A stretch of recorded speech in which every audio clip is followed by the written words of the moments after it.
Hola, hola, hola, ¿cómo están? Feliz y bendecido miércoles, ¿cómo andan? Espero que muy bien. Bueno, yo acá con ganas de leer y de compartir un ratito, antes de ir a hacer cositas por la calle. Bueno, quiero como dejar un poquito de lectura. Recuerden que estoy leyendo este libro chiquitito, miren mi mano y miren el libro chiquitito pero poderoso. Es Jesús y los Eseños, de Eduardo Llure. Y bueno, ya vamos casi, miren, falta re poquito para terminarlo. Así que bueno, quería avanzar un poquito más. Buenos días, ¿cómo están los que se van pudiendo conectar ahora y los que lo van a escuchar después, ya sea por Instagram o por YouTube? Muchas gracias por resonar con esta lectura. Muchas gracias por todos los mensajes que me dejan por YouTube. Me comentan más por YouTube las lecturas que por Instagram. Así que bueno, muchas gracias a todos los seguidores de YouTube que bueno, están ahí siempre atentos a las publicaciones y muchos bueno, dejan allí sus comentarios, sus likes. Recuerden que es la forma que tienen de aportar su granito de arena a ustedes para que la cuenta se haga más visible y llegue a más personitas que quizás no sepan que existe esta cuenta con tantas lecturas. Y bueno, esa es la forma que tienen de ayudar, así poniendo un like, compartiendo, suscribiéndose, activando la campanita. Bueno, ya lo saben. Vamos a adentrarnos en esta parte del libro, que es como una segunda parte. ¿Por qué digo que es como una segunda parte? Porque empieza como de un capítulo 1, de nuevo. Así que bueno, por eso me doy cuenta como que está dividido. Y justamente el título de este primer capítulo dice Jesús y los Eseños, la secreta enseñanza de Jesús. Capítulo 1, el Cristo cósmico. Voy a comenzar entonces ahora sí con la lectura. Y dice así: hemos llegado a un punto de la evolución humana y divina en que precisa recordar el pasado para comprender el porvenir. Porque hoy el influjo de lo superior y el esfuerzo de lo inferior convergen en una fusión luminosa que proyecta sus rayos retrocediendo sobre el inmemorial pasado y avanzando hacia el infinito futuro. El advenimiento de Cristo significa el punto central, la incandescente pira de la historia. Señala un cambio de orientación y de lugar, un impulso nuevo y prodigioso. ¿Qué hay de sorprendente que aparezca a los intransigentes materialistas como una desviación funesta y a los simples creyentes con un golpe teatral que anula el pasado para reconstruir y refrigerar de nuevo al mundo? A decir verdad, los primeros son víctimas de su ceguera espiritual y los segundos de la estrechez de sus horizontes. Si de una parte la manifestación de Cristo por medio del Maestro Jesús es un hecho de significación incalculable, de otra ha sido incubada por toda la precedente evolución. Una trama de invisibles hilos ayuntala a todo el pasado de nuestro planeta. Esta radiación proviene del corazón de Dios para descender hasta el corazón del hombre y recordar a la tierra, hija del sol, y al hombre, hijo de los dioses, su celeste origen. Tratemos de dilucidar en pocas palabras este misterio. La tierra con sus reinos, la humanidad con sus razas, las potestades espirituales con sus jerarquías que se prolongan hasta lo insondable, evolucionan bajo idéntico impulso, con movimiento simultáneo y continuo. Cielo, tierra y hombre marchan unidos. El único medio de seguir el sentido de su evolución consiste en penetrar con mirada única estas tres esferas en una común tarea y considerarlas como un todo orgánico e indisoluble. Así, considerando, contemplamos el estado del mundo al nacer el Cristo y concentremos nuestra atención sobre las dos razas que representan, en aquel momento, la vanguardia humana, la grecolatina y la judía. Desde el punto de vista espiritual, la transformación de la humanidad, desde la Atlántida hasta la era cristiana, nos ofrece el doble espectáculo de un retraso y de un progreso. De un lado, la disminución gradual de la clarividencia y la directa comunión con las fuerzas de la naturaleza y las potestades cósmicas. De otro, el activo desenvolvimiento de la razón y de la inteligencia, a que se sigue la conquista material del mundo por el hombre. En los centros de iniciación, en los lugares donde se emiten los oráculos, una selección continua, sin embargo, cultivando la clarividencia, y de allí emanan todos los movimientos religiosos y todas las grandes impulsiones civilizadoras. Pero la clarividencia y las facultades de adivinación disminuyen entre la gran masa humana. Esta transformación espiritual e intelectual del hombre, más atraído cada vez hacia el plano físico, corresponde a una paralela transformación de su organismo. Cuanto más remontamos el prehistórico pasado, más fluida y leve es su envoltura. Luego la solidifica. Simultáneamente, el cuerpo etéreo, que sobrepasa ante el cuerpo físico, es absorbido por éste paulatinamente hasta convertirlo en su duplicación exacta. Su cuerpo astral, su aura radiosa, que ante años se proyectaba a lo lejos como una atmósfera sirviendo a sus percepciones hiperfísicas, a su relación con los dioses, se concentra también en torno de su cuerpo hasta no constituir más que un cerco nímbeo que su vida satura y sus pasiones colorean. Esta transformación comprende millares y millares de años. Se prolonga hacia la segunda mitad del período Atlante y todas las civilizaciones de Asia, del norte de África y de Europa, de las que emanaron indos, persas, caldeos, egipcios, griegos y pueblos norteños de Europa. Esta involución de las fuerzas cósmicas en el hombre físico era indispensable para su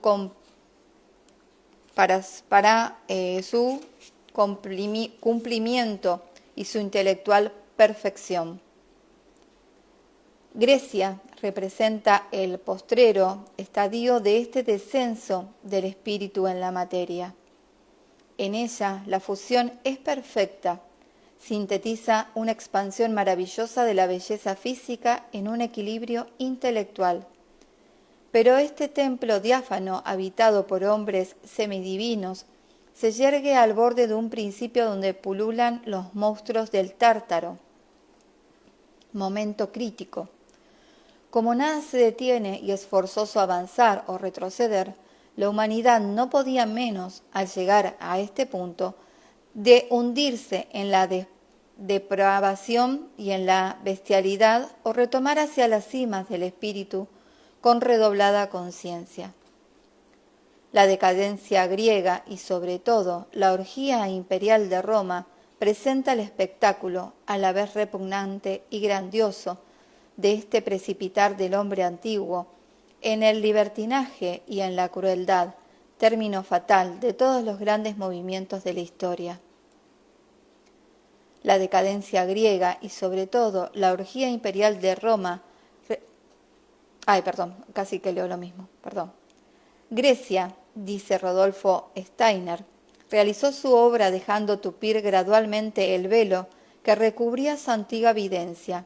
La raza grecolatina, con su rápida decadencia, señala el más hondo descenso del espíritu en la materia en el curso de la evolución humana, la conquista del mundo material y el desenvolvimiento de las ciencias positivas, lográndose a este precio. Como la vida postula del alma como la vida póstuma del alma es haya condicionada por su vida terrestre, los hombres vulgares apenas remontaban después de su muerte. Llevábanse una porción de sus velos y su existencia astral corría parejas con la vida de las sombras. A ello se refiere la queja del alma de Aquiles en el relato de Homero. Es preferible ser mendigo en la tierra que rey en el país de las sombras. La misión asignada a la humanidad, post-Atlante, debía forzadamente alejarla del mundo espiritual. Es ley del cosmos que la grandeza de una parte es a costa, durante un tiempo, de la decadencia de otra. Era necesaria a la humanidad una formidable transformación, una ascensión hacia las cumbres del alma para el cumplimiento de sus destinos. Mas para ello hacía falta una nueva religión, más pujante que todas las precedentes, capaz de conmover las masas aletargadas y remover el ente humano hasta sus recónditas profundidades. Las anteriores revelaciones de la raza blanca habían tenido por entero lugar en los mundos astral y etéreo, y de allí actuaban poderosamente sobre el hombre y la civilización. El cristianismo, advenido de más lejos y descendido de más alto a través de todas las esferas, debía manifestarse hasta en el mundo físico para transfigurarlo, espiritualizándolo y ofrecer al individuo y a la colectividad la inmediata conciencia de su celeste origen y de su divino objetivo. No existen, pues, solamente razones de orden moral y social, sino razones cosmológicas que justifican la aparición de Cristo en la tierra. Alguna vez, en pleno Atlántico, cuando un viento bajo atraviesa el tempestuoso cielo, vese en cierto lugar condensar las nubes que descienden inclinadas hacia el océano en forma de embudo. Simultáneamente, elevase el mar como un cono, adelantándose al encuentro de la nube. Parece que toda la masa líquida afluye a ese torbellino para retroceder y erguirse con él. Súbitamente, ambos extremos se atraen y se confunden como dos bocas. Se ha formado la tromba. El viento atrae el mar y el mar absorbe el viento. Vórtice de aire y de agua, columna viva, avanza vertiginosamente sobre las ondas convulsivas, juntando por un instante la tierra con el cielo. El fenómeno de Cristo descendido del mundo espiritual al físico, a través de los planos astral y etéreo, semeja a un meteoro marino. En ambos casos, las potestades de cielo y tierra se ayuntan y colaboran en una fusión suprema. Mas si se forma la tromba en breves minutos bajo la violencia del huracán y las corrientes eléctricas, el descenso de Cristo en la tierra exige millares de años, remontándose por su causa primera a los arcanos de nuestro planetario sistema.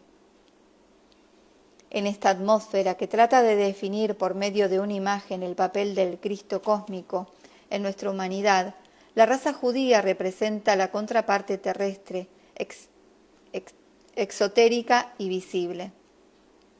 Es la porción inferior de la tromba que se remonta atraída por el torbellino de lo alto. Este pueblo se vuelve contra los demás, con su intolerancia, su idea fija, obstinada, escandaliza a las naciones como la tromba escandaliza a las olas, la idea monoteísta entre las patriarcas. Moisés se vale de ella para amasar una nación. Como el Simún levanta una columna de polvo, junta Moisés a los híbrimos y beduinos errantes para formar el pueblo de Israel.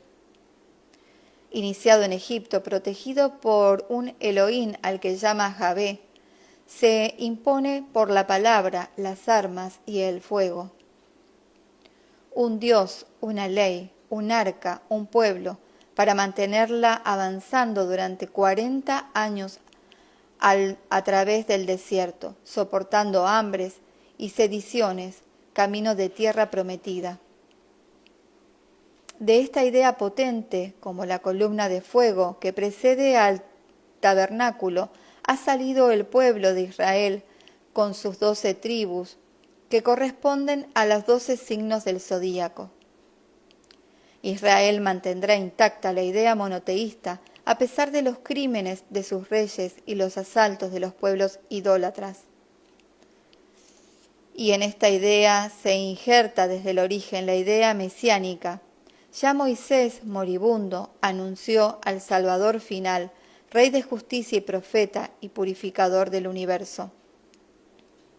De siglo en siglo, lo proclama la voz infatigable de los profetas, desde el desierto babilónico hasta el férreo yugo romano. Bajo el reinado de Herodes, el pueblo judío semeja a una nave en peligro, cuya tripulación enloquecida encendiera el mástil a manera de fanal que les guiara entre los escollos.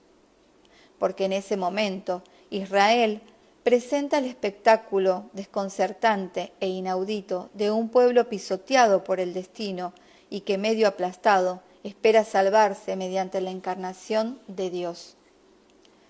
Israel debía naufragar, pero Dios encarnó. ¿Qué representa en este caso la trama compleja de la providencia, de la humanidad, de la humana libertad y del destino? El pueblo judío personifica y encarna en cierto modo la llamada del mundo a Cristo. En él la libertad humana, obstaculizada por el destino, es decir, por las faltas del pasado, clama a la providencia para el logro de su salvación. Porque las grandes religiones reflejaron esta predisposición como un espejo. Nadie alcanza a concretar una definida idea del Mesías, pero los iniciados la habían presentido y anunciado mucho tiempo antes. Contestó Jesús a los fariseos que le interrogaban sobre su misión. Antes que Abraham, yo existía. A los apóstoles, temerosos de su muerte, decía estas sorprendentes palabras, jamás pronunciadas por ningún profeta, y que aparecerían ridículas en unos labios que no fueran los suyos. Pasarán cielo y tierra, pero mis palabras no pasarán. ¿O no son tales conceptos divagaciones del alineado o de lo contrario poseen un trascendente significado poseen una trascendente significación cosmológica? Para la oficial tradición eclesiástica, Cristo, segunda persona de la Trinidad, no abandonó el seno del Padre más que para encarnar en la Virgen María. Para la tradición esotérica también Cristo es una entidad sobrehumana, un Dios en el amplio sentido de la palabra, la más alta manifestación espiritual por la humanidad conocida. Pero como todos los dioses, verbos del Eterno, desde los arcángeles hasta los tronos, atraviesa una evolución que perdura durante toda la vida planetaria y por ser la suya única entre las potestades por completo manifestadas en una encarnación humana, resulta de especial naturaleza. Para conocer su origen precisa remontar la historia de las razas hasta la constitución del planeta, hasta el primer estremecimiento de luz en nuestra nebulosa, porque, según la tradición rosicruciana, el espíritu que habló al mundo bajo el nombre de Cristo y por boca del Maestro Jesús, se halla espiritualmente unido al Sol, astro rey de nuestro sistema. Las potestades cósmicas han elaborado nuestro mundo bajo la dirección única y de acuerdo con una sapiente jerarquía. Bosquejamos en el planeta espiritual tipos y elementos, almas y cuerpos. Reflejanse en el mundo astral, vitalizante en el etéreo, y se condensan en la materia. Cada planeta es obra de destino, orden de potestades creadoras que engendran otras formas de vida. Cada inmensa potestad cósmica, o sea, cada gran Dios tiene por séquito legiones de espíritu que son inteligentes obreros. La tradición esotérica de Occidente considera a Cristo Rey de los genios solares. En el instante en que la Tierra separóse del Sol, los sublimes espíritus llamados bueno, no sé porque está en otra letra, por Dionisio Areopagita, virtudes por la tradición latina, espíritus de la forma por Rodolfo Steiner, retirándose al astro luminoso, perdón porque está medio borroneado el libro y retiráronse al astro luminoso que acababa de proyectar su núcleo opaco. Eran de una naturaleza harto sutil para gozarse en la defensa atmósfera terrestre en que debían debatirse los arcángeles. Pero concentrados en torno del aura solar, actuaron desde allí con mucho más poder sobre la tierra, fecundándola con sus rayos y revistiéndola con su manto de verdura. Cristo, devenido regente de esas potestades espirituales, podría titularse arcángel solar. Cobijado por ellas, permaneció mucho tiempo ignorado por los hombres bajo su velo de luz. La tierra ingente sufrió el influjo de otro Dios cuyas legiones se hallaban entonces centralizadas en el planeta Venus. Esta potestad cósmica se llamó Lucifer, o arcángel rebelde por la tradición judeo-cristiana, que precipitó el avance del alma humana en la conquista de la materia, identificando el yo con lo más denso de su envoltura. A causa de ello, fue el causante indirecto del mal, pero también el impulsor de la pasión y del entusiasmo. Esta divina fulguración en el hombre a través de los tumultos de la sangre. Sin él, careceríamos de razón y de libertad, y le faltaría al espíritu el trampolín para rebotar hacia los astros.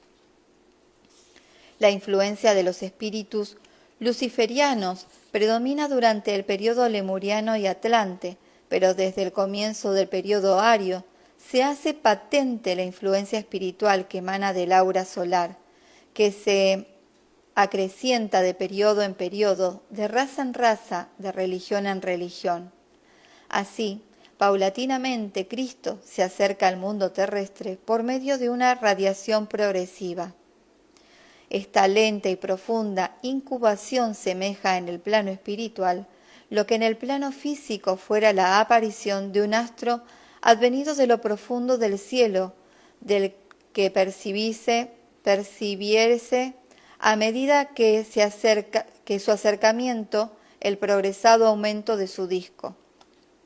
Indra, Osiris, Apolo se elevan sobre India, Egipto y Grecia como precursores de Cristo. Luce al través de estos dioses solares como blanca lumbre tras los vitrales rojos, amarillos o azules de las catedrales. Aparece periódicamente a los costados iniciados como de vez en cuando sobre el Nilo, formando los rocios resplandores del sol poniente que se prolongan hasta el cenit. Declina una lejana estrella. Ya resplandece para la aguda visión del Zoroastro, bajo la figura de Anura Mazda, como un dios revestido en el esplendor del sol. Llamea para Moisés en la zarza ardiente y fulgura semejante el rayo a través de todos los Elohim, en medio de los relámpagos del Sinaí. Helo, aquí, convertido en Adonai, el Señor anunciado a su próxima venida. Pero esto no era bastante. Para arrancar a la humanidad de la opresión de la materia en la que se hallaba sumergida desde su descenso, faltaba que este espíritu sublime encarnara en un hombre que precisaba que el verbo solar descendiera en cuerpo humano, que se le viera andar y respirar sobre la tierra. Para encaminar a los hombres por la senda de las altitudes espirituales y mostrarle su célico objetivo, no faltaba más que la manifestación del divino arquetipo en el plano físico. Faltaba que triunfase del mal por el amor infinito y de la muerte por la esplendorosa resurrección. Que surgiera intacto, transfigurado y más majestuoso aún del abismo en que se había sumergido. El redactor del Evangelio según San Juan pudo decir en ese sentido a la vez literal y trascendente: el Verbo fue hecho carne y habitó entre nosotros, y vimos su gloria lleno de gracia y de verdad. Tal es la razón cósmica de la encarnación del Verbo solar. Acabamos de percibir la necesidad de su manifestación terrestre desde el punto de vista de la evolución divina. Veamos ahora cómo la evolución humana le prepara un instrumento digno de recibirlo. Ay, qué hermoso. Me quedaría leyendo un poquito más. Quiero ver, a ver si es muy largo. A ver. Si no es muy largo, continúo un poquito más. No, no es muy largo. Vamos con el capítulo 2. Yo ya estoy embaladísima. Capítulo 2. El Maestro Jesús, sus orígenes y desenvolvimiento. Una cuestión previa aparece a cuantos quieren evocar en nuestros días el verdadero Jesús, la del relativo valor de los 4 evangelios. A todo el que haya penetrado mediante la meditación y la intuición la intrínseca verdad de tales testimonios de carácter único, le tentará la respuesta a todas las objeciones opuestas por la crítica a la autenticidad de los evangelios, valiéndose de una palabra de Goethe. Ya en la última época de su vida, dijo a un amigo: según las investigaciones, el Evangelio de San Juan no es auténtico. ¿Y qué es auténtico?, respondió el autor de Fausto, más que enteramente bello y verdadero. Mediante tan soberbio concepto, el viejo poeta, más sabio que todos los pensadores de su época, colocaba en su respectivo lugar las toscas construcciones de la escuela crítica y puramente documentaria cuya presuntuosa fealdad ha llegado a ocultar a nuestros ojos la verdad de la vida. Seamos más precisos.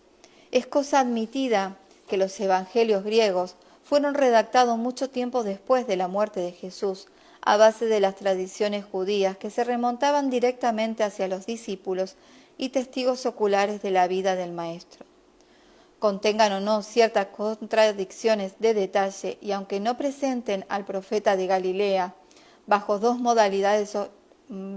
nos presenten al profeta de Galilea bajo 2 modalidades opuestas, ¿en qué se fundamentaban para nosotros la verdad y autenticidad de tales escrituras?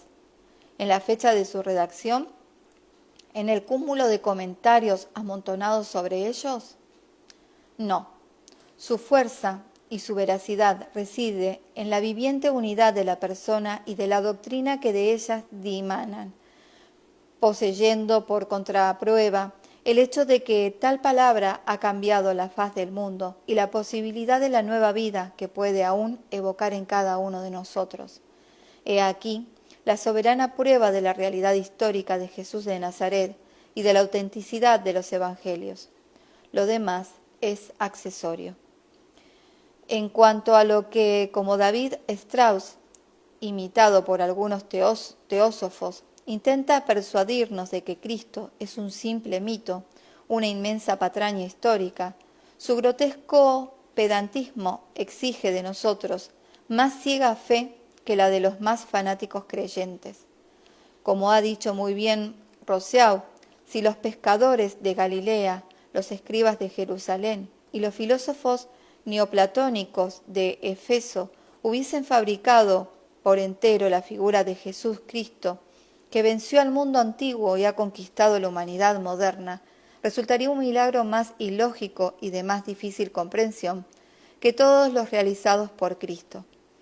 Para el ocultismo contemporáneo, como para los iniciados de todo tiempo, son hechos conocidos y averiguados, si bien realzados por él a su máxima potencia.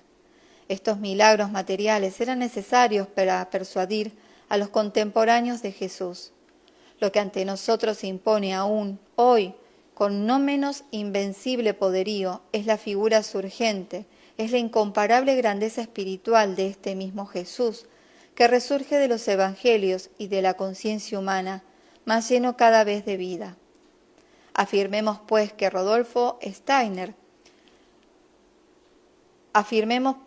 con Rodolfo Steiner. La moderna crítica sobre los evangelios no nos aclara más que la contraparte externa y materiales de tales documentos, pero nada nos aporta de su esencia. Una personalidad tan vasta como la de Cristo no podía abarcarla uno solo de sus discípulos. Debía revelarse a cada cual según sus facultades, a través de un aspecto distinto de su naturaleza. Supongamos que solo tomáramos la fotografía de un árbol por un solo lado. No tendríamos más que una imagen parcial. Supongamos, empero, que lo tomáramos desde 4 distintos puntos de vista. Tendríamos una imagen más completa. Lo mismo ocurre con los evangelios. Cada uno de ellos corresponde a un distinto grado de iniciación y nos presenta diversamente la naturaleza de Jesús Cristo. Mateo y Lucas nos describen preferentemente al Maestro Jesús, es decir, la naturaleza humana del fundador del cristianismo. Marcos y Juan sugieren por encima de todo su naturaleza espiritual y divina. Lucas, el evangelista más poético y más imaginativo, relata la vida íntima del Maestro. Veía el reflejo de su yo en su cuerpo astral. Describe en conmovedoras imágenes el poder de amor y de sacrificio que derramaba su corazón. Marcos corresponde al aura magnética que rodea a Cristo, cuyos rayos se prolongan hasta el mundo del espíritu. Él nos muestra sobre todo su fuerza milagrosa de terapeuta, su majestad y su poderío. Juan es por excelencia el evangelio metafísico. Su objeto es revelar el divino espíritu de Cristo, menos preciso que Marcos y Mateo, más abstracto que Lucas, carece al revés de este último de las iniciativas visiones que reflejan los hechos del mundo astral. Pero oye el verbo interior y primordial, la creadora palabra que vivirá en cada modulación y en toda la vida de Cristo, proclamando el Evangelio del Espíritu. Los 4 evangelistas representan, pues, las inspiraciones y los clarividentes de Cristo, aunque cada cual lo exprese según sus límites y a través de su esfera. Hay una llamada acá, un numerito 1, que dice: esta clasificación de los evangelios desde su peculiar punto de comprensión es un resumen de diversas conferencias del doctor Rudolf Steiner. Estas espontáneas vislumbres reciben aquí la luminosa confirmación de la ciencia de un pensador evidente en primer orden. Pláceme manifestar por medio de estas líneas mi fervorosa gratitud a 3 distinguidos teósofos suizos, señor Oskar Groschins de Berna, señora Groing de Berna, señora Groing Laval y señor Hahn de Basilea, que me proporcionan preciosas informaciones sobre algunas conferencias privadas del doctor Steiner. Bien, continuamos. La diversidad y la unidad de inspiración de los evangelios que se complementan y entrefunden con las 4 etapas de la vida humana nos demuestran su valor relativo. Relacionado cada uno con lo que representa, se logra penetrar poco a poco en la alta personalidad de Jesús Cristo, que bombardea en su fase humana la evolución particular del pueblo judío y en su divina fase toda la evolución planetaria. Remontando la ascendencia de Jesús hasta David y Abraham, el Evangelio de Mateo nos hace descender de los elegidos de la raza de Judea. Su cuerpo físico es la flor suprema de aquel pueblo. He aquí cuanto precisa retener de este árbol genealógico. Físicamente, el Maestro Jesús debía ser el producto de una larga selección, la filtración de toda una raza. Pero además del advenimiento del cuerpo, existe el alma. Todo ego humano ha pasado por numerosas encarnaciones precedentes. Las de los iniciados son de especial modalidad y decepción y proporción ajustada a su grado evolutivo. A los Nabi, profetas judíos, los consagraban por lo común sus propias madres a Dios y les imponía el nombre de Emanuel o Dios en sí mismo. Ello significaba que serían inspirados por el Espíritu. Concurrían aquellos niños a un colegio destinado a los profetas y luego hacían votos para consagrarse a la vida ascética en el desierto. Se llamaban nazarenos porque dejaban crecer sus cabellos. Los que llaman en la India bodhisattvas tienen muchos puntos de semejanza, teniendo en cuenta todas las diferencias de razas y de religión, con los profetas hebreos que llevaban el nombre de Emanuel. Eran seres cuya alma espiritual, bodhi, se hallaba lo suficientemente desenvuelta para relucirse con el mundo divino durante su encarnación. Un Buda era para los indios un bodhisattva que había alcanzado la perfección moral en su última encarnación. Esta perfección suponía una completa penetración del cuerpo por el alma espiritual. Después de tal manifestación, que ejerce sobre la humanidad una influencia regeneradora y purificadora, no tiene un Buda necesidad de reencarnar otra vez.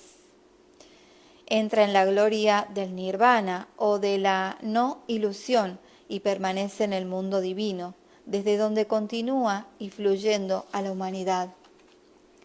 Cristo es más un bodhisattva y más que Buda, es una potestad cósmica, el elegido de los dioses, el mismo verbo solar, que no toma cuerpo más que una vez para dar a la humanidad su más poderoso impulso. Un espíritu de tal envergadura no podía encarnarse en el seno de una mujer y en el cuerpo de un niño. Este Dios no podía seguir como se hayan obligado los demás hombres, aún los más elevados. El cerco angosto de la evolución animal que se produce en la gestación del niño por medio de la madre. No podía sufrir inevitable ley de toda encarnación.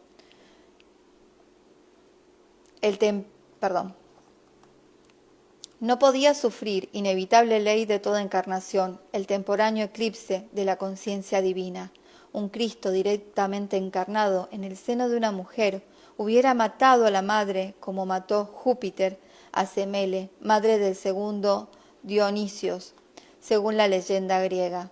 Necesitaba para encarnar un cuerpo adulto, evolucionado por una raza fuerte hasta un grado de perfección y de pureza digno del arquetipo humano, del Adán primitivo, moldeado por los Elohim en la luz increada en el origen de nuestro mundo.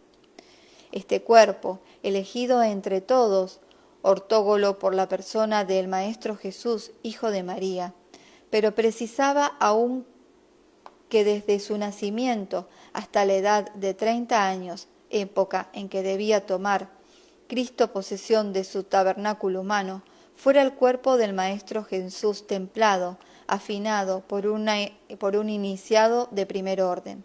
De este modo, un hombre casi divino ofrecía su cuerpo en holocausto, como vaso sagrado para recibir a Dios hecho hombre. ¿Quién es el gran profeta, ilustre entre los religiosos fastos de la humanidad, al que incumbió esta terrible tarea? Los evangelistas no lo dicen, pero el Evangelio de Mateo indica claramente, haciéndolo presentir a través de la más sugestiva de sus leyendas. El divino infante ha nacido en la noche embalsamada y plácida de Belén. Pesa el silencio sobre los negros montes de Judá. Solo los pastores oyen las voces angélicas que bajan del cielo, cuajado de estrellas. Duerme el niño en su pesebre. Su madre, extasiada, lo cobija con los ojos. Cuando abre los suyos, siente María la hondura hasta la médula, como cuchillada penetrada por este rayo solar que le interroga con espanto. La pobre alma sorprendida, venida de lejos, sumerge a su alrededor una mirada medrosa, pero halla otra vez su perdido cielo en las vibrantes pupilas de su madre, y el niño duerme de nuevo profundamente. El evangelista que relata esta escena ve algo más todavía, ve las fuerzas espirituales concentradas sobre este grupo en la profundidad del espacio y el tiempo, condenándose para él en un cuadro lleno de majestad y de dulzura. Llegados del oriente, 3 magos atraviesan el desierto y se encaminan hacia Belén, deteniéndose la estrella sobre el establo en el que dormía Jesús niño. Entonces, los 3 reyes magos, llenos de júbilo, se postran ante el recién nacido para adorarlo y ofrecerle el homenaje de oro, incienso, mirra, símbolo de sabiduría, compasión y fuerza de voluntad. ¿Cuál es el significado de esta visión? Eran los magos discípulos de Zoroastro, considerándole como su rey. Llamábanse a sí mismos reyes porque sabían leer en el cielo e influir en los hombres. Una antigua tradición circulaba entre ellos. Su maestro debía reaparecer en el mundo bajo el nombre de Salvador y restablecer el reinado de Hormuz.